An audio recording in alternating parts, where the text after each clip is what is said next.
किशनगंज में असदुद्दीन ओवैसी ने जनसभा को किया संबोधित। वक्फ कानून के वापसी तक आंदोलन का ओवैसी ने किया ऐलान। पाकिस्तान के खिलाफ सर्जिकल स्ट्राइक करने की मांग। रूस यूक्रेन युद्ध का दिया हवाला। बिहार में किसी भी पार्टी से नहीं करेंगे गठबंधन। किशनगंज जिले के बहादुरगंज में वक्फ संशोधन कानून के खिलाफ AIMIM पार्टी के द्वारा बड़ी जनसभा का आयोजन किया गया। आयोजित सभा में पार्टी सुप्रीमो असदुद्दीन ओवैसी ने केंद्र सरकार के साथ साथ बिहार के मुख्यमंत्री नीतीश कुमार एवं चंद्रबाबू नायडू और चिराग पासवान और राजद कांग्रेस पर भी तीखा हमला किया है। इस दौरान जहां वक्फ संशोधन कानून के खिलाफ उन्होंने चरणबद्ध तरीके से केंद्र सरकार को आंदोलन की चेतावनी दी, वहीं पार्टी छोड़ने वाले 4 विधायकों को बुजदिल बताते हुए आड़े हाथों लिया। उन्होंने कहा कि राजद वाले हमारे 4 बुजदिल को लेकर गए हैं, हम उनके 24 लेकर आएंगे। वहीं पहलगाम आतंकी हमले की निंदा करते हुए उन्होंने कहा कि सर्जिकल स्ट्राइक किया जाना चाहिए। उन्होंने कहा कि जो लोग पाकिस्तान के साथ बातचीत करने की बात कह रहे हैं, तो रूस यूक्रेन के बीच यह क्यों नहीं किया गया। वहीं उन्होंने बिहार में फिलहाल किसी भी पार्टी के साथ गठबंधन से इनकार किया है। नागरिक जो वहां पर पहलगाम में बहैसियत एक मुसाफिर या टूरिस्ट गए थे, पाकिस्तान से आए हुए दहशतगर्दों ने उनको,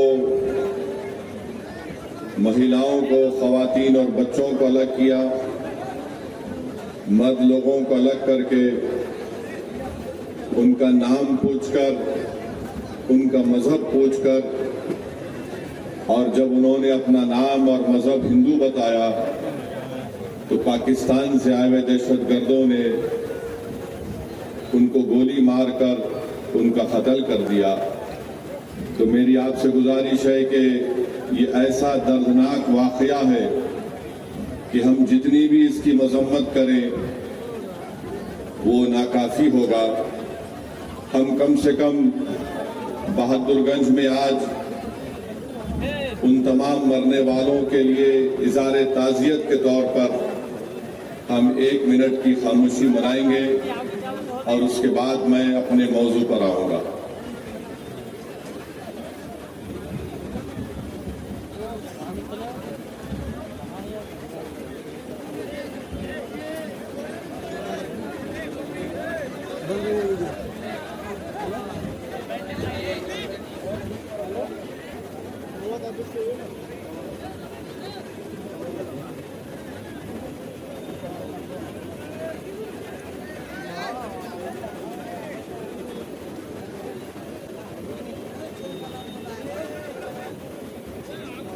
बिस्मिल्लाहिर्रहमानिर्रहीम।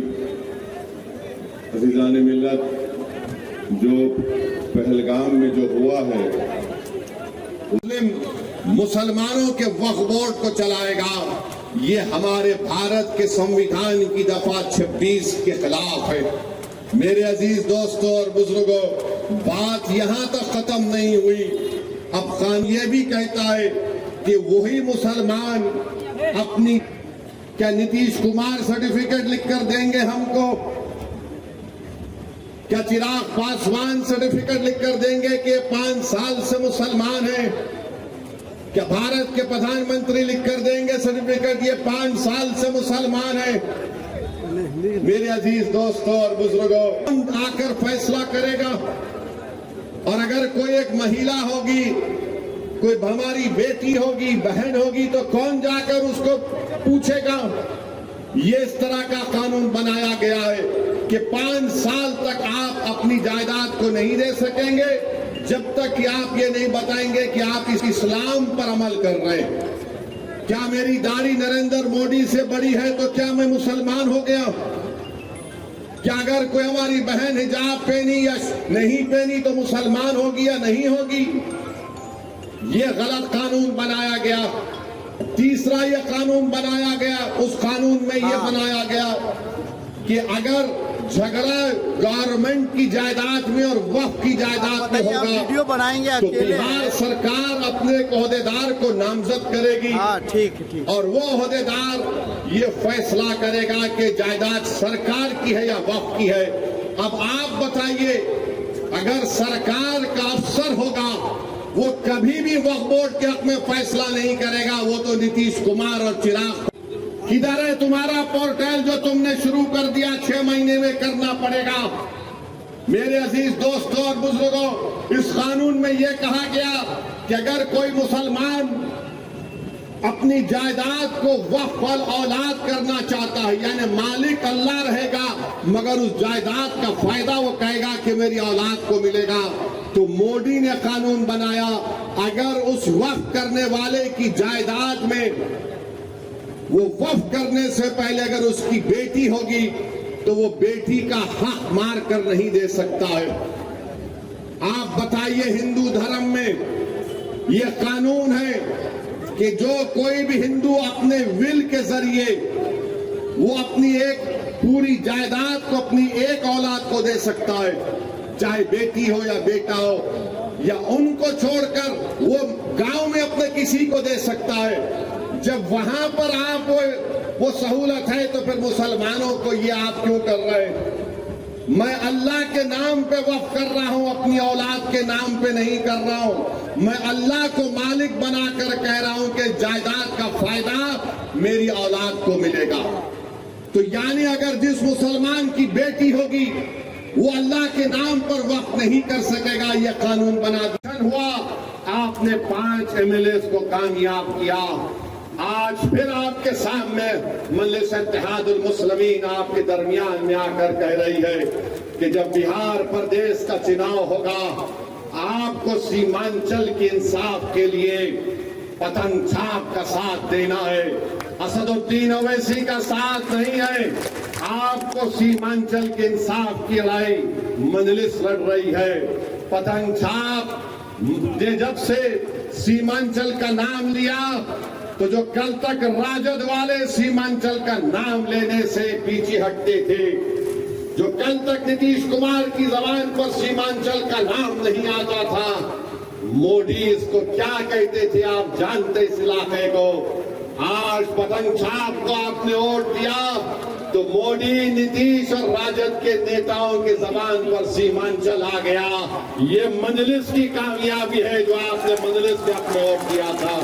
तो मेरे अजीज दोस्तों और बुजुर्गों, अख्तर अली ईमान की क़यादत में मजलिस सीमांचल से लेकर बिहार के कोने कोने तक जा रही है और मुझे यकीन है कि हमको कामयाबी मिलेगी। मैं उन तमाम से अपील कर रहा हूं जो आज बेजार हैं, तंग आ चुके हैं इस फिरका परस्ती को देखकर। मैं उन तमाम कायदीन से अपील कर रहा हूं जो किसी भी पार्टी में होंगे मगर आज घुटन उनको महसूस होता है जब वो देखते हैं कि कैसे हमारी आंखों के सामने इस तरह के काले कानून को बना दिया गया। वो ये महसूस करते हैं, अपनी जमीन उनको पुकार पुकार कर उनसे कहता है कि वक्त आ चुका है कि बिहार में हम अपनी एक क़यादत को बनाएं। जब यादवों की क़यादत हो सकती है, जब कुशवाहा और कुर्मी की क़यादत हो सकती है, जब अप्रकाश की क़यादत हो सकती है, जब दलित भाई बहनों की सियासी क़यादत हो सकती है, तो क्या गरीब और मजलूमों की क़यादत नहीं बन सकती? मेरे भाई, ये फैसला आपको दोबारा करना और मैं आपसे अपील कर रहा हूं कि हम अपनी क़यादत को बनाएंगे इंशाअल्लाह ताला, ताकि एक अख्तर अल ईमान आपने देख लिया कि 4 भगोड़े तो भाग गए थे, सीमांचल के लिए एक काम नहीं कर सके, मगर एक अख्तर अल ईमान पूरे बिहार असेंबली के लिए भारी पड़ चुका है। बिहार में अख्तर अल ईमान लड़ता है सीमांचल की आवाज बनकर। अगर अख्तर अल ईमान के साथ इंशाअल्लाह ताला बहादुरगंज की जनता तौसीफ आलम का अख्तर अल ईमान का बाजू बनाकर भिजाएगी। अगर सीमांचल की जनता किशनगंज से मजलिस के उम्मीदवार को अपनी आवाज बनाकर बिहार की विधानसभा में भिजाएगी, अमूर और बैसा की आवाम मजलिस के नुमाइंदे को कामयाब करेगी, कोचा दामन की आवाम अगर अपने इत्तेहाद की ताकत पर और अपनी करके भिजाएंगे और सीमांचल में मुख्तलिफ जोकी में वहां पर भी आप भी जाएंगे, तो याद रखिए हम सीमांचल से इंसाफ उसी वक्त होगा जब तुम्हारी आवाज होगी। आवाज से मतलब तादाद। हाँ ठाकुर पूरा सीमांचल, ठाकुरगंज भी। तो मेरी आपसे अपील है कि अब की बार ये आके बोलेंगे वो बी टीम, ये बी टीम ही थी जिसने मोदी के सामने इस वक्त के कानून को फाड़ दिया था। तुम तो ए टीम थे, तुम्हारे मुंह में दही जम चुकी थी, तुम तो कुछ नहीं बोल रहे थे, खाली 3 मिनट के लिए बोले और बैठ गए। बी टीम बोलेंगे, फिर बोलेंगे ये वोट का वोट काटने आए हैं, फुला करने आए हैं। मुझे यकीन है कि कुछ काम में नहीं आने वाला है अब की बार, इंशाअल्लाह ताला कुछ काम में आने वाला नहीं है। कोई भी कुछ कह ले, मेरी आपसे दरख्वास्त ही है कि पतंग छाप को कामयाब करना। और मैंने आपसे वादा किया हूं कि अल्लाह जब तक मुझे जिंदा रखेगा, मैं हमेशा सीमांचल की बात करता आया हूं। मेरे जिस्म का एक हिस्सा इस बात को मुझसे पुकार कर कहता है कि सीमांचल से इंसाफ होगा तो बिहार तरक्की करेगा, भारत मजबूत होगा। सीमांचल को मजबूत करना हर एतबार से ये लड़ाई मजलिस इत्तेहादुल मुस्लिमीन लड़ रही है। तो मेरी आपसे गुजारिश है, ये 4 तो भाग गए, अब 24 को लाने की जिम्मेदारी हम तमाम और आपकी इंशाअल्लाह ताला। तो मेरे अजीज दोस्तों और बुजुर्गों, अभी तो पहला एक जलसा हुआ है, इंशाअल्लाह ताला इसके बाद सीमांचल के मुख्तलिफ विधानसभा में मजलिस इत्तेहादुल मुस्लिमीन के जलसे होंगे।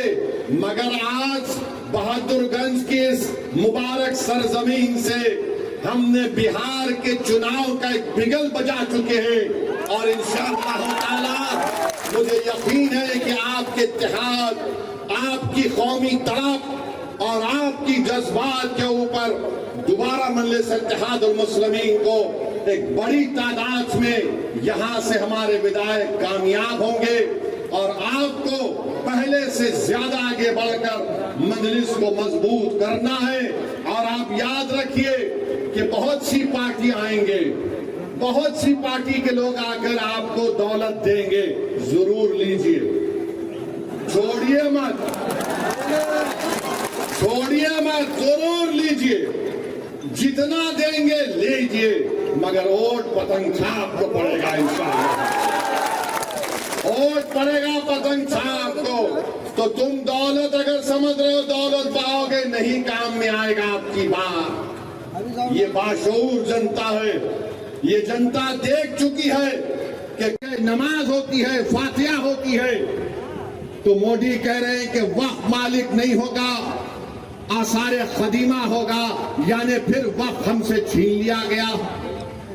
फिर ये कानून में ये बनाया गया कि अगर कोई ट्रस्ट होगा इस कानून को बनाने से पहले और इस कानून के बनाने के बाद ट्रस्ट होगा तो वक्फ नहीं होगा। तो बताओ तुम कौन सी चीज इसमें रखे हो जिससे मुसलमानों को फायदा होगा। और आपको जानकर तकलीफ होगी कि मोदी ने कानून बनाया जिसकी ताईद चिराग पासवान ने और नीतीश कुमार और चंद्रबाबू नायडू ने की, कुशवाहा साहब ने की। क्या कानून बनाया, अगर कोई वक्फ की जायदाद को धोखे से बेचता है तो पहले उसको सजा थी 2 साल की, बेजमानत नहीं मिलती थी। आज मोदी ने कह दिया प्यारे तू लूट ले वक्फ की जमीन को और 6 महीने की सजा तुझको मिलेगी, 2 साल की नहीं मिलेगी और तुझको जमानत मिल जाएगी। मैं पूछना चाहता हूं नीतीश कुमार से, चिराग पासवान से, चंद्रबाबू नायडू से, कुशवाहा साहब से, कुमारस्वामी साहब से, जयंत चौधरी साहब से, अरे एक चीज तो बताओ जो इससे मुसलमानों को फायदा होगा।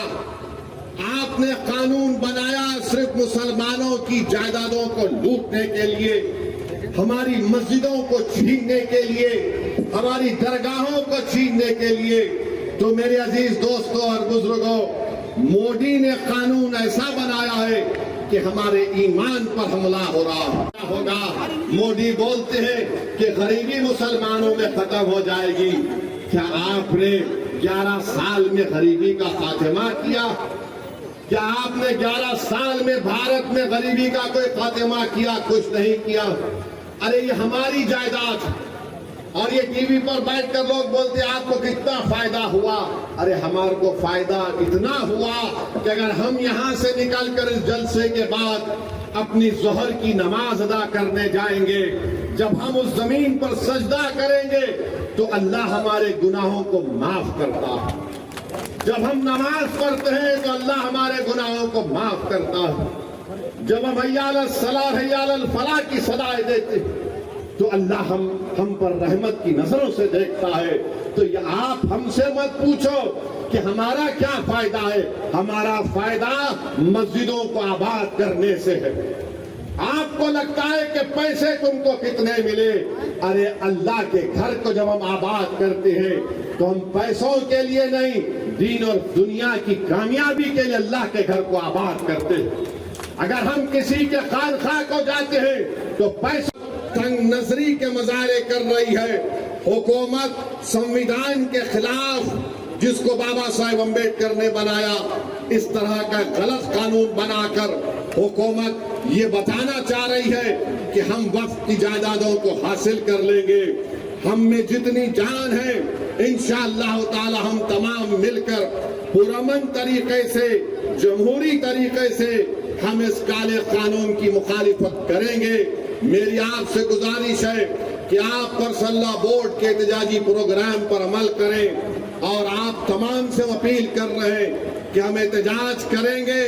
नीतीश कुमार भी जान ले, चिराग पासवान भी जान ले कि हम हर चीज को बर्दाश्त कर सकते हैं, मगर जो चीज का मालिक अल्लाह है हम हुकूमत को उसका मालिक बनने नहीं देंगे। जिस जगह पर हमने अल्लाह अकबर कहकर मस्जिदों को आबाद किया, हम उस जगह को वीरान होने नहीं देंगे। जिस जगह पर हमारे बुजुर्ग उन कब्रिस्तानों में आराम से सो रहे हैं, हम उस जगह पर तुमको छीनने नहीं देंगे।